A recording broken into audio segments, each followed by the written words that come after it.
Professor Asche has worked public and in academia.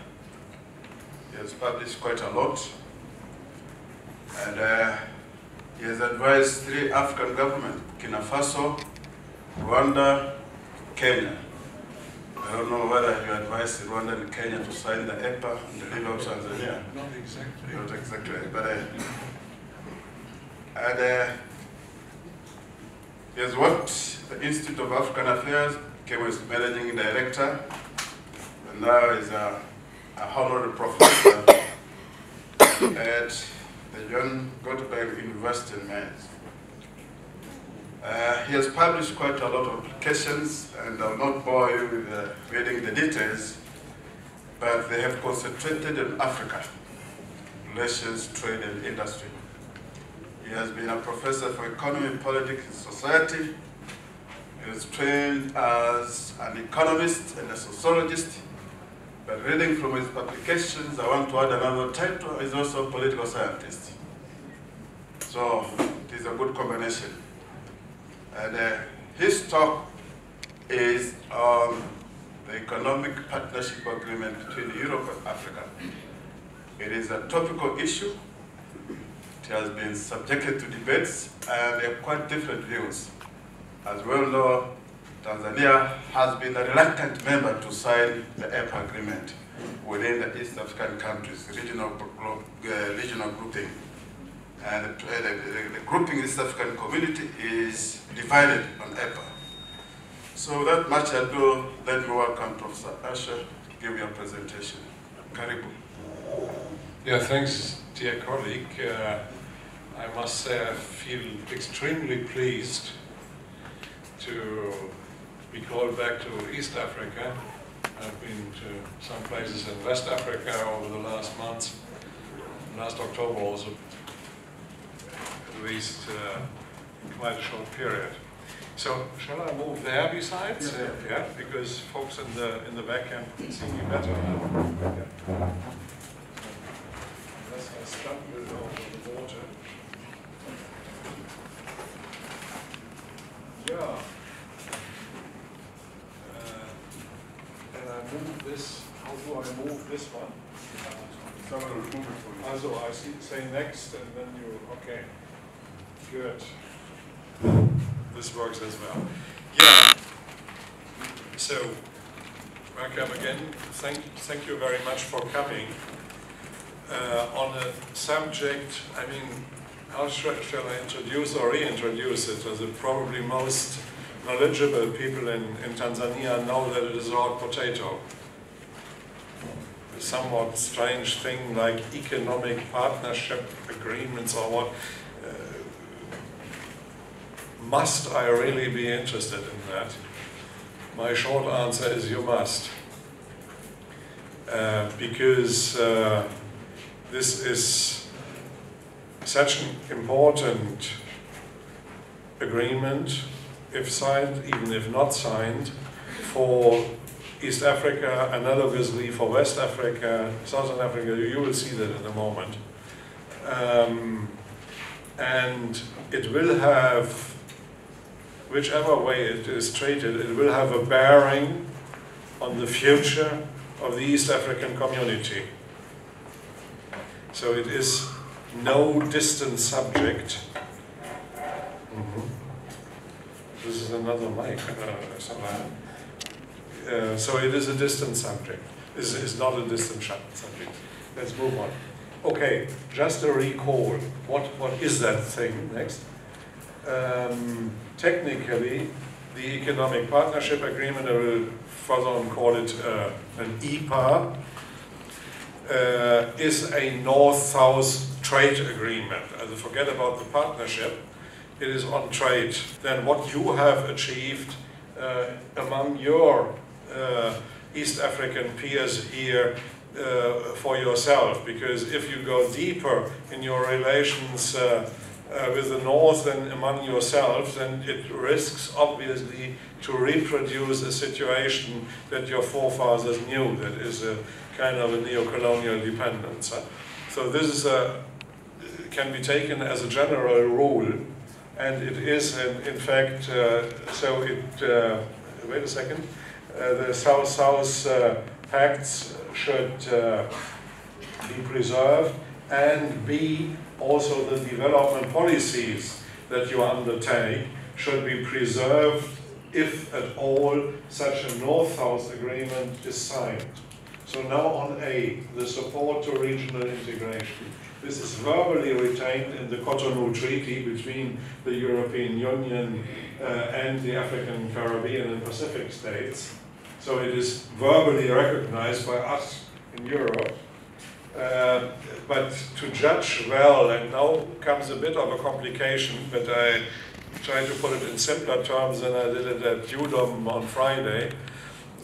How you judge things depend a bit on where you stand here in the East African community. I could give the floor right away to my colleague who is today our moderator.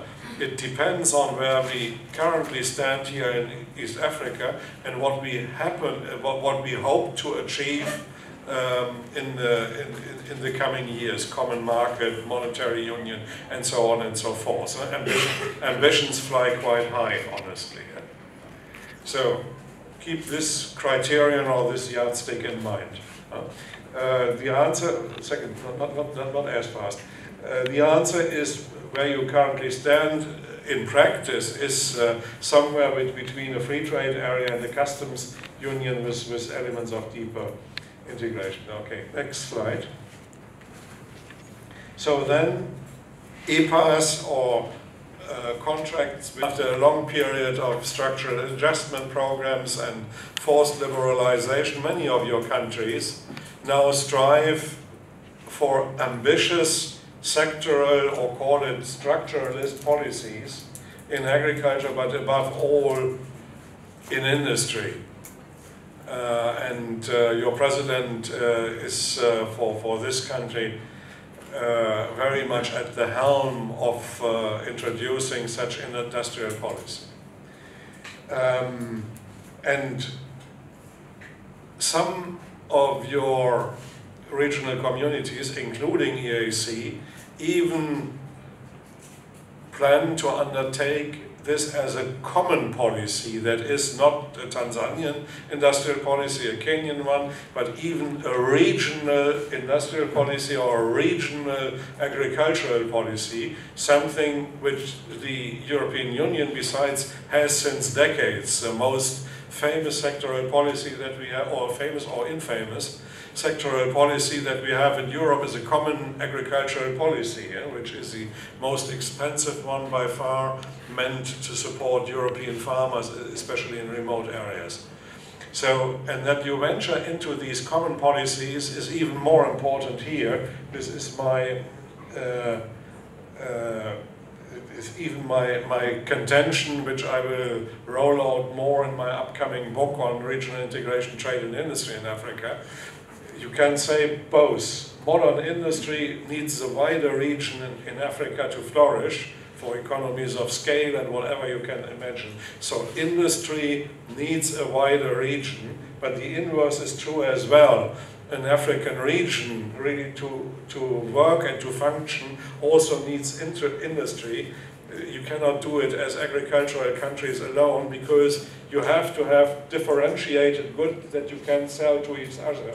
Otherwise, you will never have a working regional division of labor. So if everyone is selling maize and everyone is selling cement alone, these simple things, regional integration will not work either. So this is for a minute on regional integration. This is a desirable setting also for the EAC here in our place.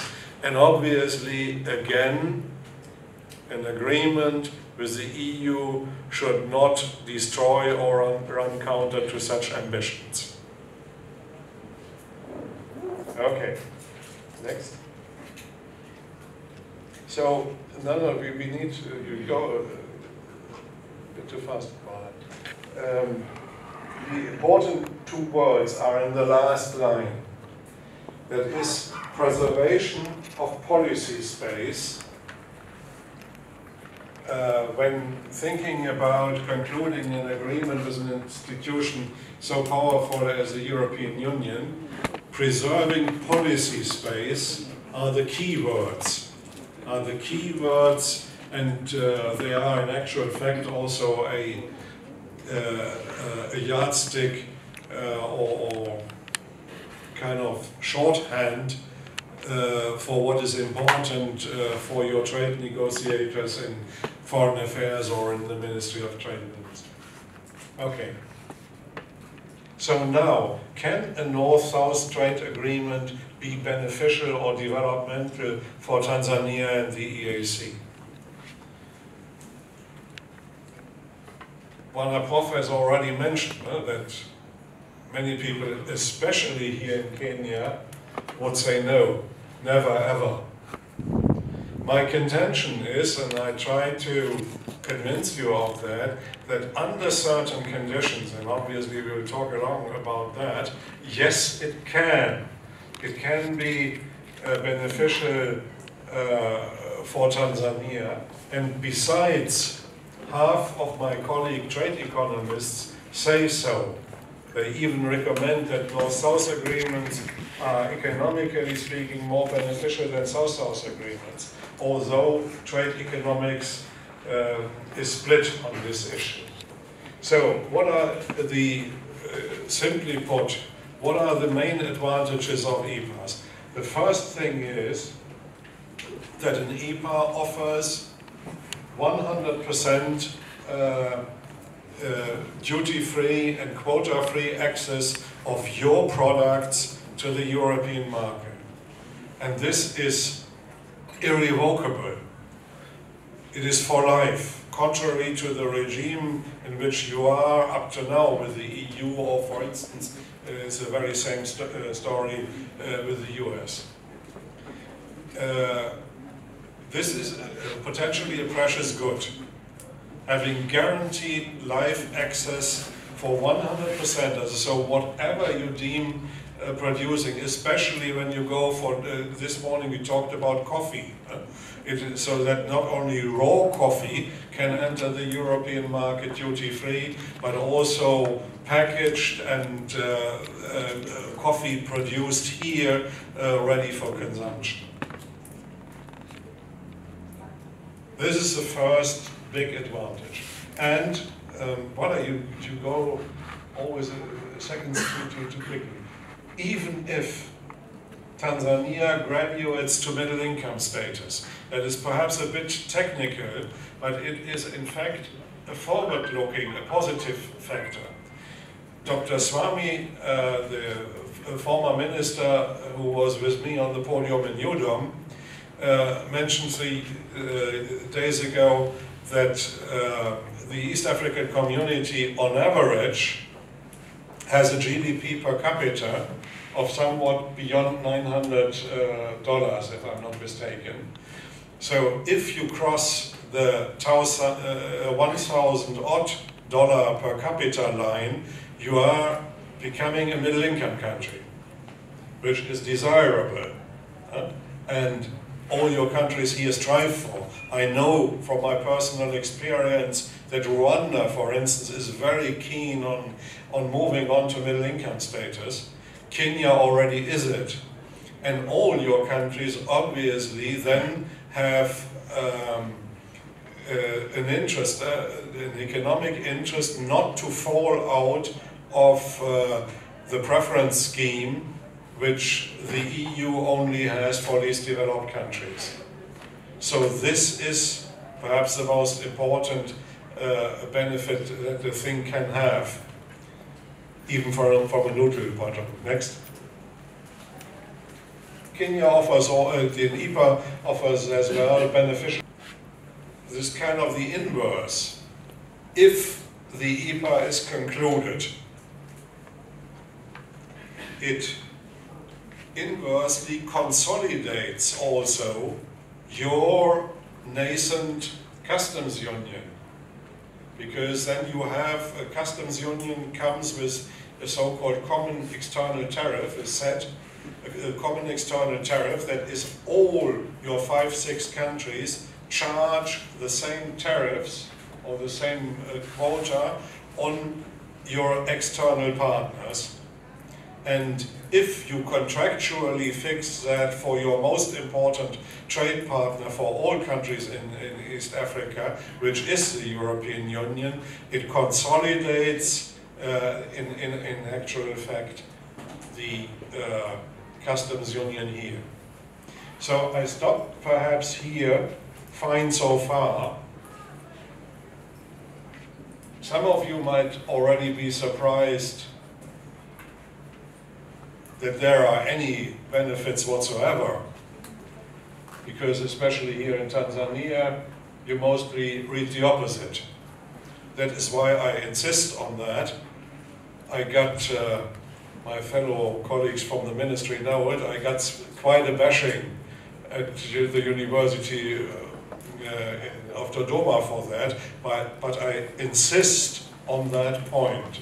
There are potential benefits on the one hand, but there is another flip side of the story. What is not beneficial is, and the other half of trade economists will agree, first of all, as a matter of principle, North-South agreements typically aim at so-called deep integration. I mean, many of you will not be familiar with that concept, and introducing 24 concepts in 3/4 of an hour is not exactly an easy pedagogical task. I will try nevertheless. Deep integration means that you are not only talking about trade relations on goods, we talk about services as well, intellectual property right, investor guarantees, and so on and so forth, all that stuff. Systematically, northern countries try to draw you into such a kind of contracts and talks, and that is, think about what I said in the beginning, that is rather a risky thing for you, because as you are not even completely together on these issues among yourselves, and they come already with all that stuff, this carries an obvious risk. So, and then the second overarching risk is, or problem is, if on a Sunday afternoon you have nothing better to do, what I doubt, and you have a look at the EPA draft agreement for East Africa, it is 640 pages thick. It is such a volume, and you find many clauses in there which are actually copy and paste from the so-called GATT, from the General Agreement on Tariffs and Trade of the WTO, the World Trade Organization. So, for instance, we do not want no new quantitative measures, no new export taxes, and so on. Much of what are these restricting clauses in the EPAs are verbally copy and paste from the GATT.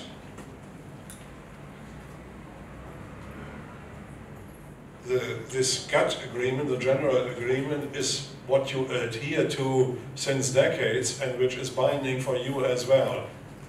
So you might wonder what might then the problematic side from an EPA, but the thing is, and I have put it in bold letter there, this copy and paste exercise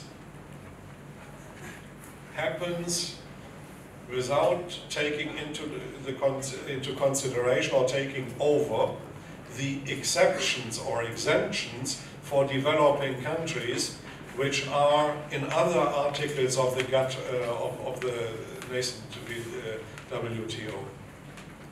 That is systematically put, you must imagine, it's perhaps, if I may, Mr. Chair, if I may,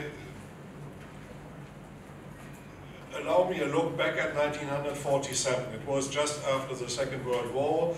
Cold War was starting, and countries like the US, France, UK, and so on try to lure also the developing countries into this common framework of the General Agreement on Tariffs and Trade. And in order to do that, they had to convince countries like the big countries in Latin America, the just independent India, and so on and so forth, some countries like Thailand, in Southeast Asia and so on, that there are benefits but also special care for developing countries. So there were a lot of exceptional clauses in the GATT. And I bet on this. Even some of your guys in the Ministry of Trade and Industry don't know that. And certainly the directors know, but perhaps not all. As a developing country, if you are working simply on the basis of GATT, you can even raise tariffs beyond the level, not only to so-called bound tariffs, as to what you have officially declared to be your highest tariff for that or that good, but you can even go beyond the so-called bound tariffs as a developing country. As a developing country. The director nods, he knows that. If need be. I don't say that it is always something you should strive for, but if there is, for instance, something new you want to produce in Tanzania and your private sector guys tell you, hey, folks, with this very low tariff protection or quantitative measure, we cannot survive, at least not for the coming years, then you can, under GATT, go beyond that. And what the EPA would do is one of the general risks, or exactly the second general risk from EPA, is that it takes this latitude, this special treatment of developing countries, it takes it away.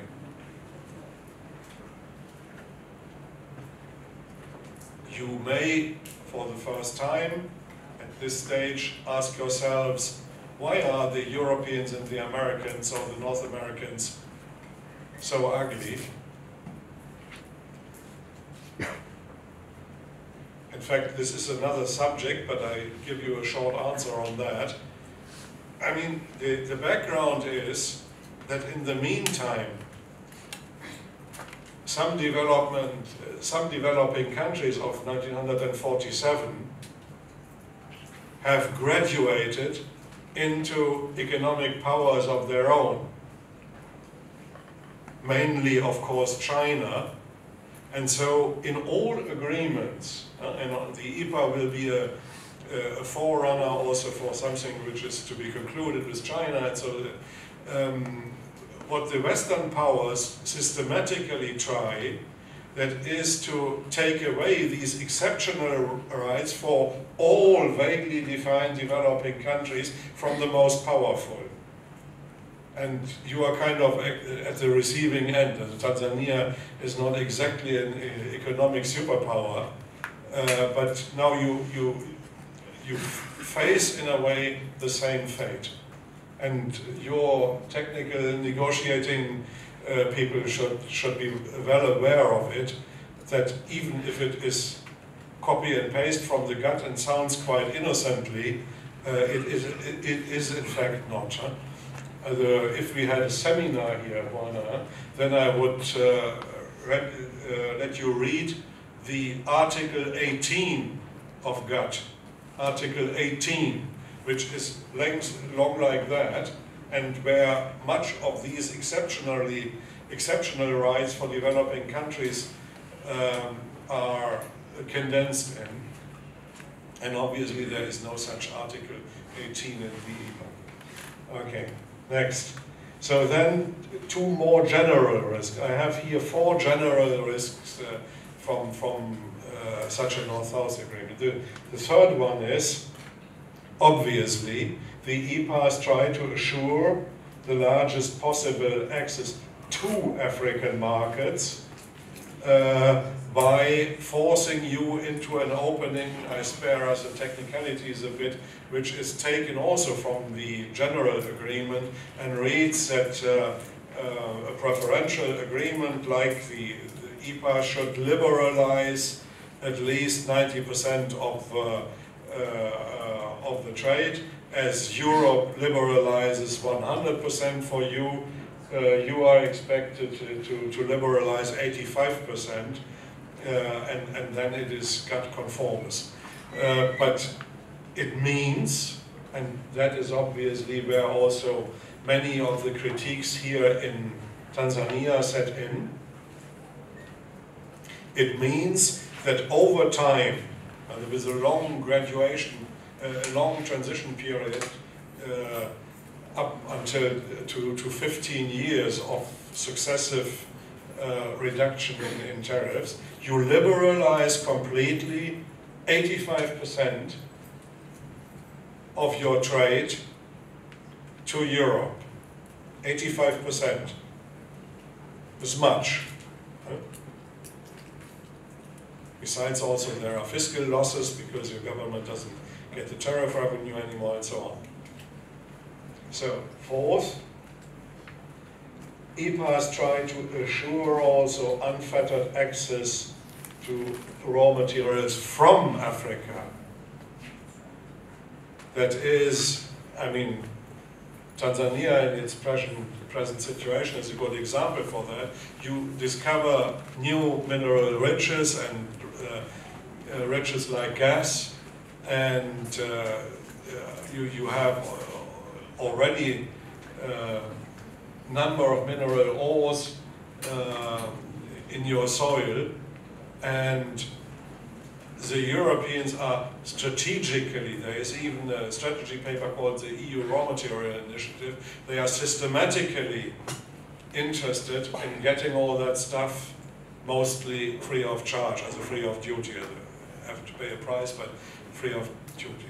So this free access to Africa and also free access to raw materials from Africa is the third and fourth overarching problem which is associated with these EPAs. So these are the strategic challenges that African negotiators have to deal with. Now take a break for a second. There are these general risks which are coming with systematically with these North-South agreements, not only with the EPAs.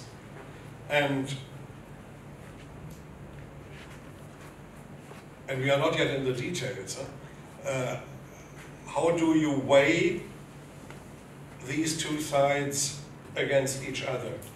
And that is something which in the end goes up to the government and to the president to decide on these issues. We move on. So, and against these two front side and flip side, what has been reached? The North-South deep integration has been avoided. The EPAs are on trade in goods only. This is a major achievement, which is sometimes underrated, also in reports, by the African negotiators. Because, as I mentioned, the EU wanted it to have completely differently, especially having the so-called Singapore issues on board. Now the thing is only to, on trade in goods, as a merchandise trade, to keep it manageable for the African side.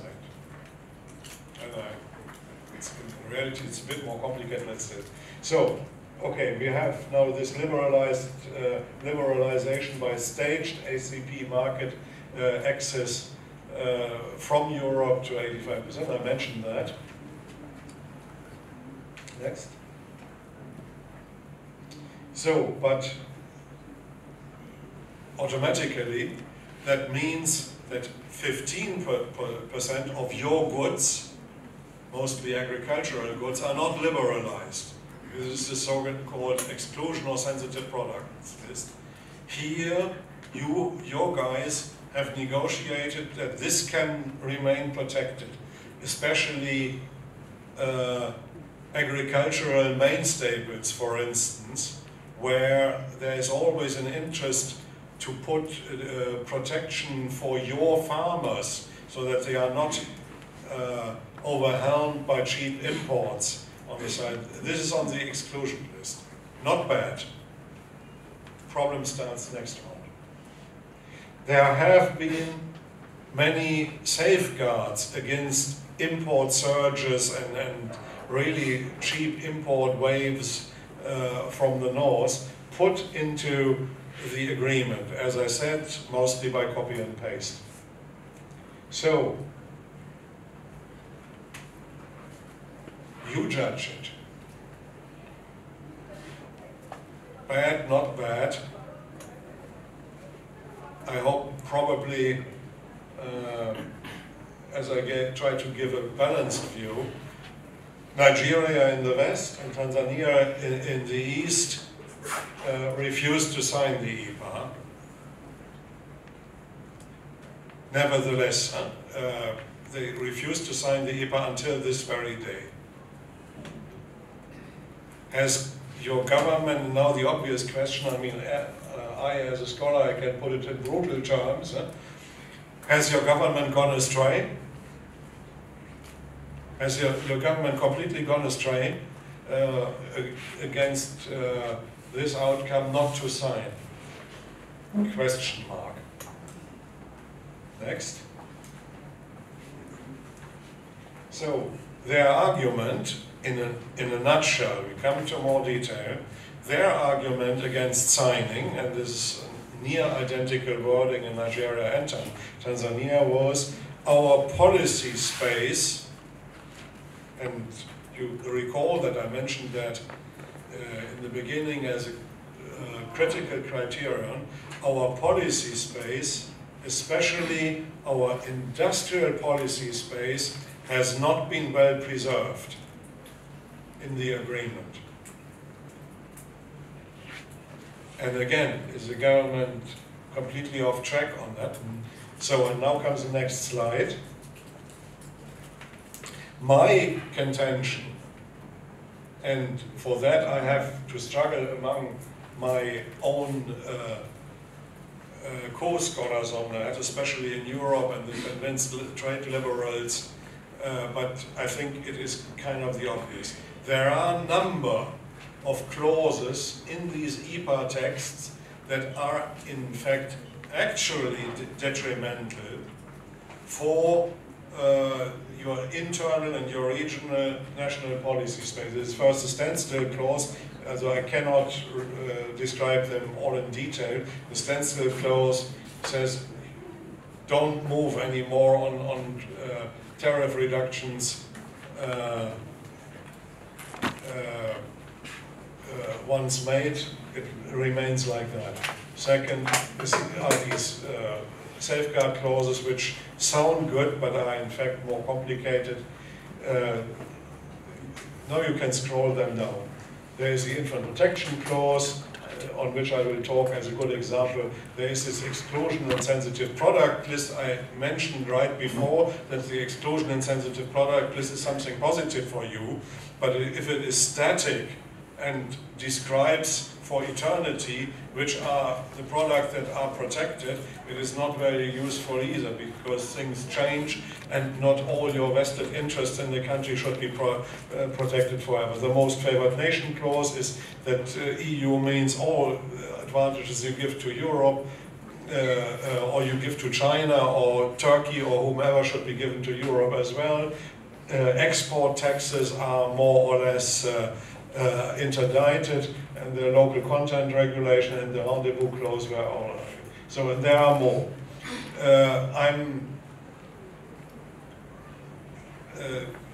You are probably happy rather that I do not go into the vast technical detail on all these things. On my website at the University at Mainz, there is a paper of mine, I think, which also incited the government to invite me here, where I give a detailed description on all these issues, and why they are not satisfying for a country like Tanzania. But for you to get, next, these rules are all cumbersome, and as I described before, they are often more restrictive than in the GATT-W that is on the general level, be it only, as I mentioned, by taking the exceptional rights and the special rights away from the developing